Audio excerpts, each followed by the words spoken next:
Iríamos falar no início da manhã especificamente sobre o preço de criar um filho no Brasil, inclusive com dados do INSPER, que trazem, por exemplo, criar um filho do nascimento até os 18 anos, que é a maioridade, pode custar entre R$ 240 mil e R$ 3.600.000. A diferença enorme desses valores é reflexo direto da classe social e também da renda mensal de cada família. Só para se ter uma ideia, a classe A tem uma renda a partir aí de R$ 39.600, gastando em média R$ 3.600.000 na criação de um filho. Gente, a gente está falando assim, desde comprar o primeiro leite ali até investir em talvez um banco ali financeiro para pagar uma universidade desse filho. E a classe E, com renda de até R$ 2.640, gasta aí R$ 240 mil para criar esse filho. Quero trazer mais um dado, Gustavo, que você compartilhou com a gente, que saiu hoje, que são os brasileiros ficando mais endividados em outubro, de acordo com a Confederação Nacional de Comércios de Bens, Serviços e Turismo, e a proporção de famílias com dívidas subiu 79,5% em outubro. É o maior patamar da série histórica iniciada em 2010. Como criar filhos bem em um país tão pressionado economicamente? Essa resposta existe? Bom, acho que tem economicamente muita coisa por trás, mas o primeiro ponto também que eu colocaria, já que faz parte do debate, grande parte desse gasto também tem a ver com segurança, né? Segurança dos filhos. Sim. Né? De suas trocentas formas possíveis. Não é isso? Desde de local de moradia, né, até escolaridade, enfim, né, ambientes seguros e tudo mais. Eu acho que essa talvez seja a grande preocupação, né, de qualquer pai, de qualquer mãe, né, que é a segurança dos filhos, mais do que qualquer outra coisa. Segundo ponto, né, é que quando a gente fala de endividamento das famílias, a gente tem duas tendências. A primeira, que julgar que endividamento é inadimplência, não é. Né? Então, assim, 80% das famílias estão endividadas, mas por volta de 30% das famílias já viraram, entre aspas, devedoras, não é isso? Pararam de pagar suas dívidas.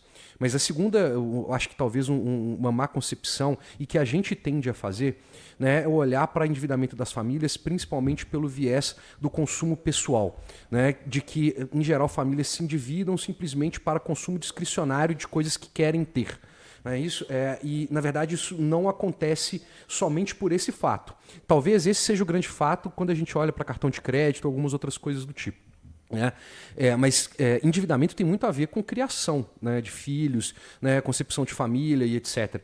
Né, se endividar num crédito imobiliário para trocar, né, de casa, por exemplo, né, ou para trocar de carro, né, um crédito, né, de automóvel, né, e para qualquer outra coisa do tipo, acabei de perder o emprego, na verdade eu tenho que fazer algum tipo, né, tem que ter alguma renda disponível agora, dado que eu não tenho capacidade de poupança, eu tomo recurso na expectativa de que eu melhore lá para frente. Então todos esses fatos, né, estão extremamente conectados. E no caso de Brasil, isso é uma coisa bastante impressionante. Assim.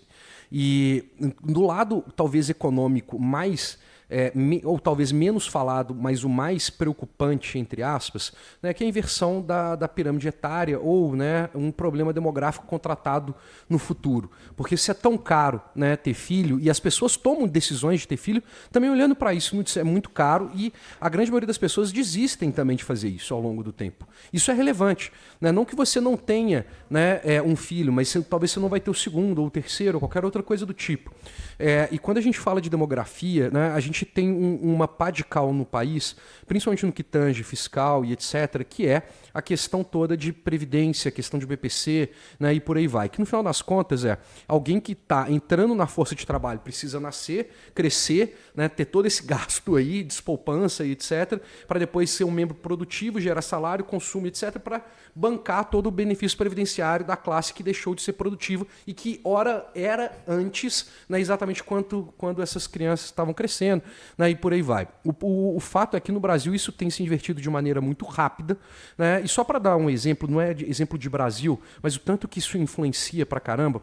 né, que eu vou falar de uma economia planificada e aí no final nós vamos fazer uma brincadeira e vocês chutem qual que é essa economia planificada que fez isso. Né?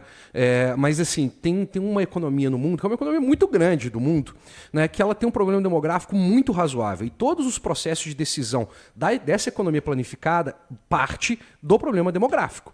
Né? Por quê? Né? Ela criou uma política lá atrás, né, de que podia ter só um filho. Mas só que aí, depois, né, você tem que resolver o problema demográfico tendo mais filhos.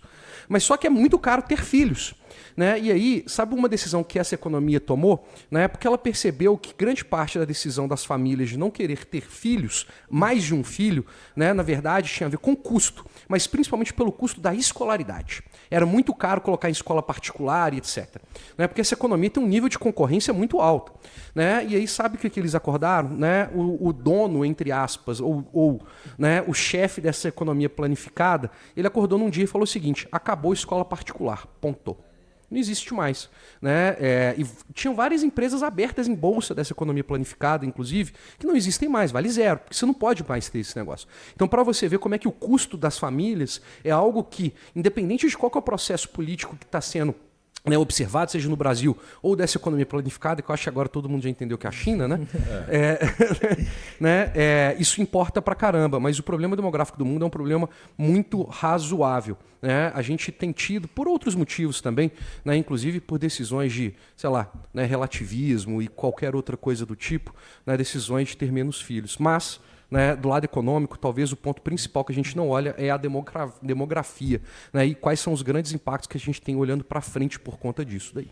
O que é mais interessante é que você forma um filho aí com uma média de R$2 milhões, do 0 aos 18 anos.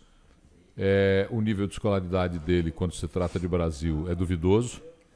As oportunidades que ele terá no mercado de trabalho serão restritas. Então, além de tudo, além da despesa do dinheiro que você colocou e investiu nesse filho, tem o cálculo da frustração por não ter dado para ele o melhor. Ou ter tentado dar para ele o melhor, mas o melhor que está sendo oferecido não é o melhor. Ponto mais do que perfeito, que vai de encontro com um argumento que a gente já teve no passado, que é assim, grande parte das políticas públicas tem falhado no mundo inteiro porque a gente esqueceu esse pacto entre gerações. Né? Todo mundo está resolvendo problema de curto prazo ao invés de olhar de verdade para crescimento de longo prazo, como que a gente resolve problemas de longo prazo. Né? Ali está a grande maleabilidade. Talvez, né, se a gente passar a olhar para isso, né, o custo, né, de ter a felicidade de ser pai ou de ser mãe, né, para quem deseja, mas só que não o faz por conta da questão financeira, talvez mude lá na frente. Mas a gente tem que retomar essa discussão na política pública. Mais uma vez, saneamento. Né? Saneamento, fundamentalmente saneamento. E por que não estudar, por exemplo, as questões dos vouchers para ensino, onde você teria uma disponibilidade muito maior de escolha para aqueles que não têm hoje a disponibilidade de poder fazer a melhor escolha, o melhor processo. Discussões que a gente tem que ter com seriedade. Mas toda vez que você coloca uma discussão como essa, por exemplo, e fala daquilo que Milton Friedman falou lá atrás dos vouchers, se você fala isso agora, você é visto por parte da população como um liberal, ou como um conservador liberal, ou como... Tem outras palavras e termos que eles usam que são um pouco mais chulas, mas que a gente não perde tempo com elas, não. É importante a gente descontaminar a ideologia na nossa discussão política e econômica. Se nós não partirmos para essa imediata descontaminação de ideologias, nós estaremos sempre discutindo o menor. E quem discute o menor tem sempre a pior solução. Isso é uma regra. Discuta sem amplitude, porque você vai ter sempre o pior resultado. Discuta com amplitude, acolha a amplitude das ideias para poder discutir, que você vai buscar provavelmente o melhor resultado.